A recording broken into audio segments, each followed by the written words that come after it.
You are sitting in your dark bedroom right now, enjoying a quiet evening. You simply stretch your hand out, close your bedroom door, and turn off the lamp.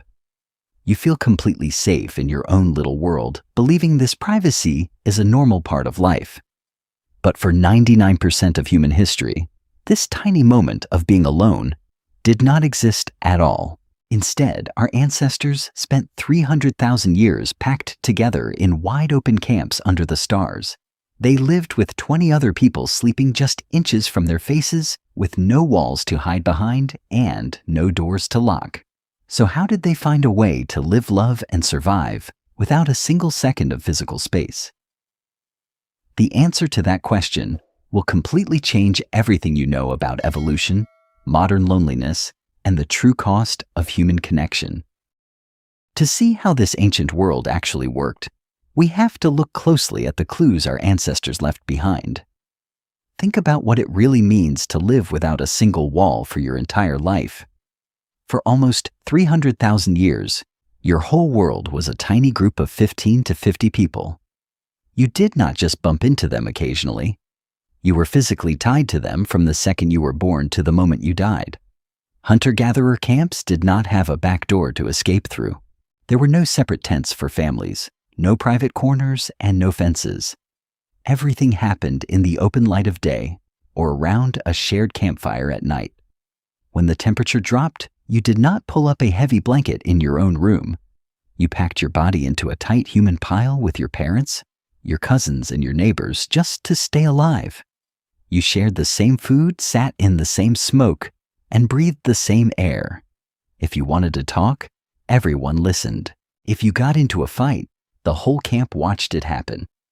There was no hiding your bad days, and there was absolutely no hiding your love life.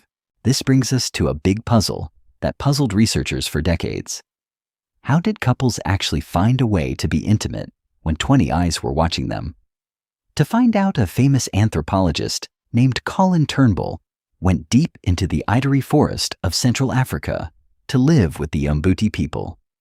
What he discovered changed how we look at human behavior forever.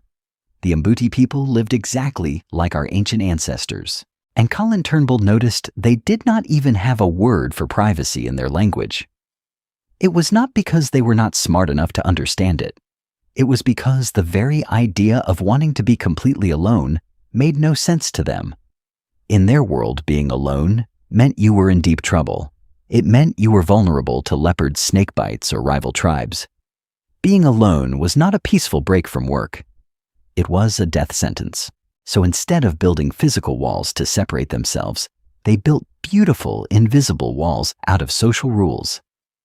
Anthropologists call this deep human skill mutual pretense.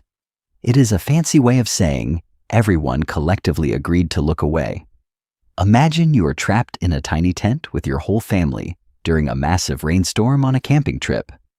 Someone suddenly needs to change their clothes. What do? You do not stare at them. You look down at your hands, or you turn your face toward the wall. You use your mind to give them space, even though physical space does not exist. That is exactly what ancient humans did every single day. They used timing as their first shield. Most intimate moments happened in the middle of the night when the fire burned low and the camp went dark. People were either fast asleep or they were just pretending to be asleep to respect the couple. The second shield they used was a short, careful distance. A couple would slowly walk away from the main camp circle into the dark shadows. They could not walk too far because leaving the safety of the firelight meant walking right into the jaws of nighttime predators. But they went just far enough. In the deep, heavy darkness of the ancient wild, going just 50 feet away made you completely invisible to the rest of the tribe. We can even see this incredible social agreement when we look at how they handled the bathroom situation. Ancient humans obviously did not have bathrooms with running water or outhouses with locks. When nature called you, simply walked out of the camp circle, usually to a designated area downwind, so the smell would not blow back toward the living space. Everyone in the camp knew exactly why you were walking into the bushes. You were completely visible to anyone who turned their head. But human manners saved the day. People actively chose not to watch you. They gave you the perfect illusion of being alone through intentional blindness. We actually still use this ancient piece of human software today. Think about what happens when you step into a crowded public restroom. There are total strangers in the stalls right next to you. You can hear them, and they can hear you. It is a very awkward situation, but everyone silently agrees to look at the floor, wash their hands, and pretend they are completely alone in the room. If you want hard scientific proof of this crowded lifestyle, we can look straight at the dirt. In 1989, a team of archaeologists led by Danny Nadell discovered a beautifully preserved site called Ohala II on the edge of the Sea of Galilee in Israel. This site dates back exactly 23,000 years, right in the middle of the last ice age. The team found the remains of 6 brush huts. These were not spacious homes. They were tiny oval shelters made of tree branches, and they were barely big enough for a single family to lie down flat on the ground. The floor space was so tight that there was literally no way to roll over in your sleep without kicking your brother or bumping your elbow into your mother. And this incredibly tight way of living did not suddenly stop when the Stone Age ended. Even during the medieval period in Europe, centuries after humans started building towns, regular families still shared one single room. Grandparents, parents, children, and sometimes even the family farm animals slept crowded together in one giant bed for warmth. The modern setup we take for granted today, where little children have their own separate bedrooms filled with toys and private desks, is a shockingly recent invention. It did not become a normal everyday thing for regular working-class families until the early part of the 1900s. For nearly the entire walk of human history, we fell asleep and woke up to the heavy sound of other people breathing right next to our ears.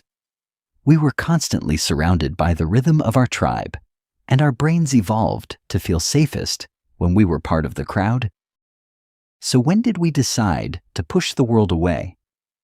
The great turning point happened around 10,000 years ago with the birth of agriculture. When we stopped hunting and started farming, we had to protect our crops and stay in one fixed place. To guard our land, we began building heavy permanent structures out of stone and mud. We invented the wall. For the very first time in our long evolution, you could physically pull a door shut and block the view of your neighbors. But we need to look closer at what we actually traded away. We usually think of walls as a wonderful gift that brought us safety, peace, and freedom. The deep truth is that those walls became a psychological trap.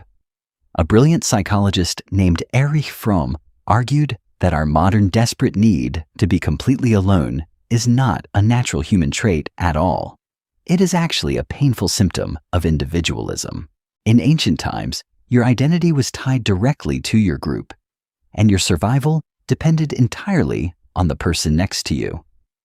Being completely alone in a silent room did not feel relaxing. It felt like you were abandoned, cast out, and left to die in the cold. By building these physical walls to separate our bodies, we accidentally built walls inside our minds. We traded the messy, warm protection of the tribe for cold, lonely boxes of concrete and wood.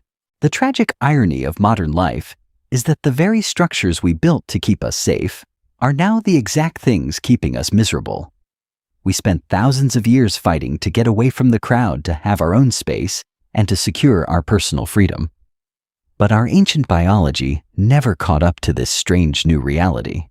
We successfully built a world where nobody can see us, only to realize that we have created a world where nobody truly knows us anymore.